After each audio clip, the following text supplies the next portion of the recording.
The trading post on Terminus 7 was a melting pot, a neutral ground where species from 3 different sectors came to trade goods, swap secrets, and sometimes issue threats. The rules were simple and strictly enforced.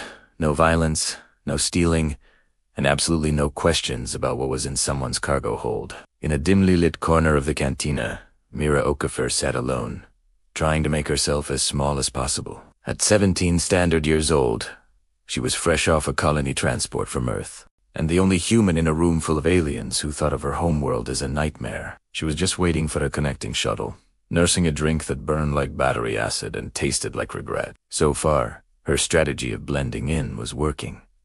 That is, until the Creshtar walked in. Kreshtari were infamous across the galaxy. They were apex predators from a high-gravity world, towering at 2.4 meters of pure, scaled muscle. They had retractable claws that could tear through the hull of a starship, and jaws that could bite through almost anything. They were at the very top of the food chain, and they made sure everyone knew it. This particular Kreshtar, a male the bartender nervously identified as Vriktar, scanned the room with the casual arrogance of a creature that had never known fear. His eyes, vertical slits built for tracking prey in the dark, landed on Mira.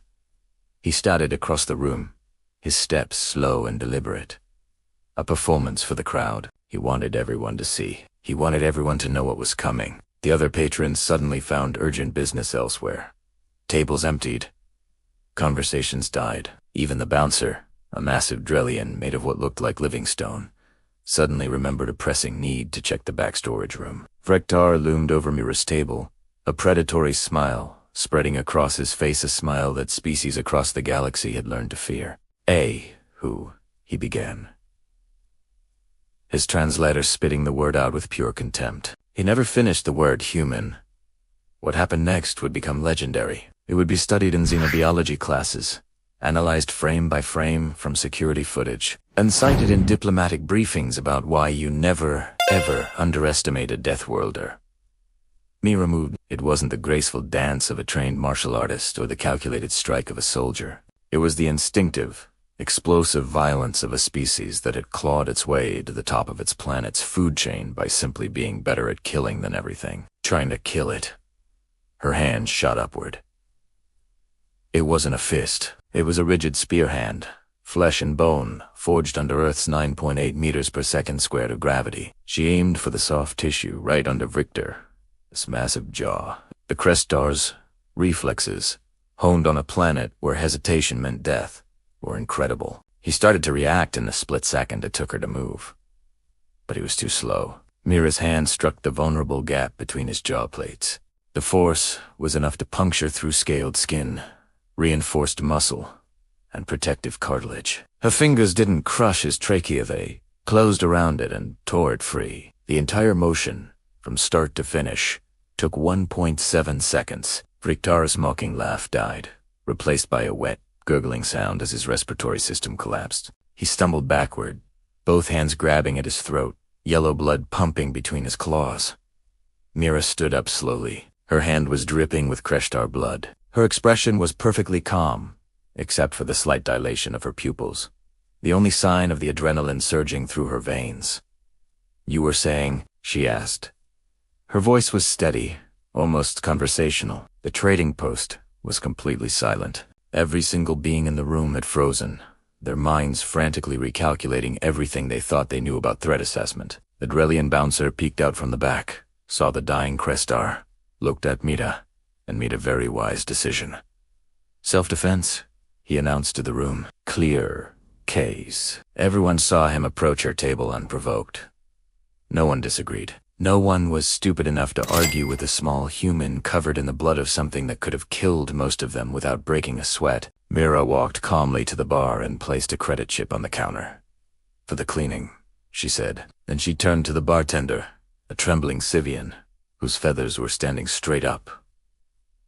"Could I get some water? And maybe a towel?" Station security arrived 14 minutes later. By then, Vriktar was gone, having expired from blood loss and shock. His species' famous regenerative abilities were no match for having his throat ripped out. Mira had already cleaned her hands, ordered another drink, and was now casually reading something on her datapad, looking like someone mildly annoyed by a delayed shuttle. Security Chief Kelmora, a Vrelian with decades of experience, reviewed the security footage 3 times before she dared to approach Mira's table. "Ms. Okafor," she said carefully, noticing how the human's eyes tracked her approach without ever turning her head. That kind of peripheral awareness suggested a constant state of environmental monitoring. "I need a statement." "He approached my table in a threatening manner," Mira said simply, not looking up from her pad. "I perceived imminent danger to my life and responded with appropriate force to neutralize the threat." "Appropriate," Kelmora repeated, glancing at the covered body of the Kreshdara species that used to hunt sentients for sport. "You killed him in less than 2 seconds." Mira finally looked up, her expression one of genuine curiosity.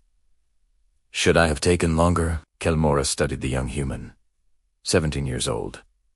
Barely an adult. No visible augmentations. No weapons. Just a girl from a Deathworld who had just ended an apex predator before it could even finish a 2-word insult. "Where did you learn to fight like that?" "High school," Mira replied.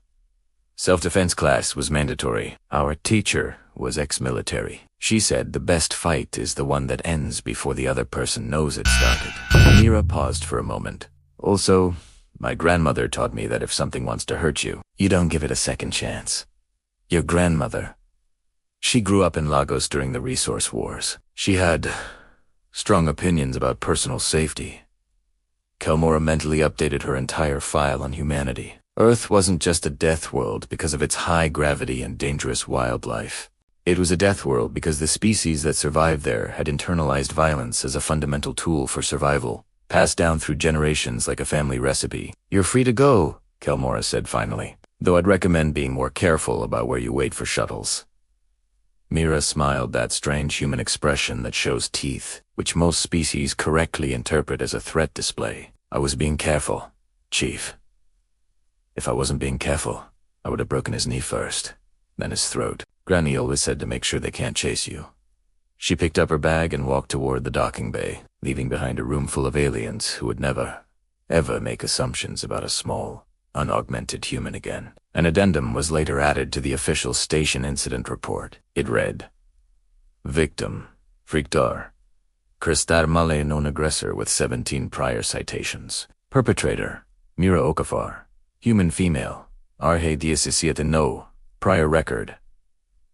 Ruling, justified no charges filed." And, at the very bottom, the security chief added a personal note. "Update all station personnel briefings to include revised threat assessment protocols for human civilians. Previous assumptions about human combat capability are demonstrably incorrect. Also, remind myself to never startle a human and find out what high school is and why it apparently trains their children in lethal combat." Thanks for watching, and if you enjoyed this story, be sure to like and subscribe for more. We'll see you in the next one.